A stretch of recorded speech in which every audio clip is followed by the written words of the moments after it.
Hi అండి, నమస్తే. Welcome to our channel Deepa's రుచులు. ఈరోజు అయితే నేను చిన్నరగడ్డలతో కాకరకాయ పులుసు అయితే చేస్తున్నానండి. దానికోసం ముందుగా చింతపండు నానబెట్టుకొని మనము మసాలా అయితే రెడీ చేసుకున్నాం.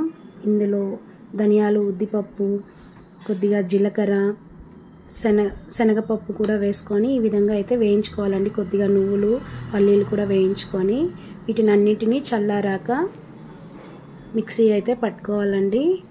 సో ఇప్పుడు ఇందులో కట్ చేసిన ఒక టమాటో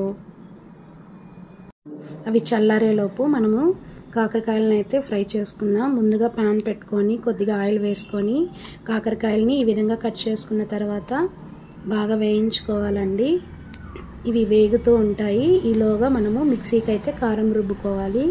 సో కట్ చేసిన టమాటో, తర్వాత వెల్లుల్లిపాయలు, చింతపండు కూడా వేసుకొని మిక్సీకి అయితే రుబ్బుకోవాలండి.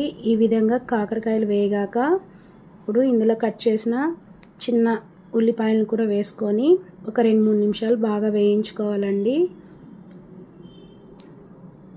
ఇలా వేగుతూ ఉన్నప్పుడే ఇందులో కారపొడి కూడా వేసుకొని కొద్దిగా పసుపు వేసుకొని ఈ విధంగా మిక్సీకి అయితే రుబ్బుకోవాలి పేస్ట్ని. సో ఇవి కూడా బాగా వేగిపోయాయి.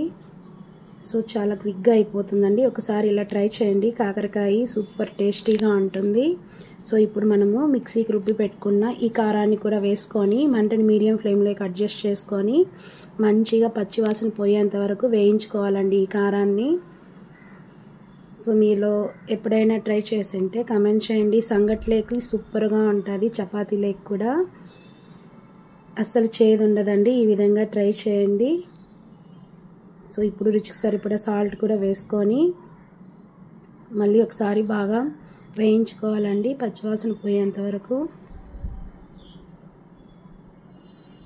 నోటికి ఏమి రుచిగా కారంగా లేనప్పుడు ఈ కర్రీని అయితే ట్రై చేయండి. ఇప్పుడు కొద్దిగా కరివేపాకు కూడా వేసుకొని కొద్దిగా వాటర్ అయితే యాడ్ చేసుకొని మనకి పులుసుకి ఎంత రిక్వైరో అంత వాటర్ అయితే యాడ్ చేసుకొని ఉడకపెట్టుకోవాలండి. మళ్ళీ ఒక 5-6 నిమిషాలు ఈ కర్రీని.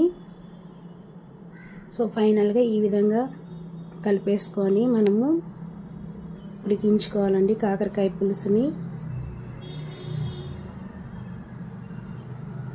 ఈ విధంగా పులుసు ఉడికేటప్పుడు కొద్దిగా బెల్లం ముక్క కూడా వేసుకోవాలండి. అప్పుడే ఇంకా కాకరకాయ రుచి మరింత పెరుగుతుంది.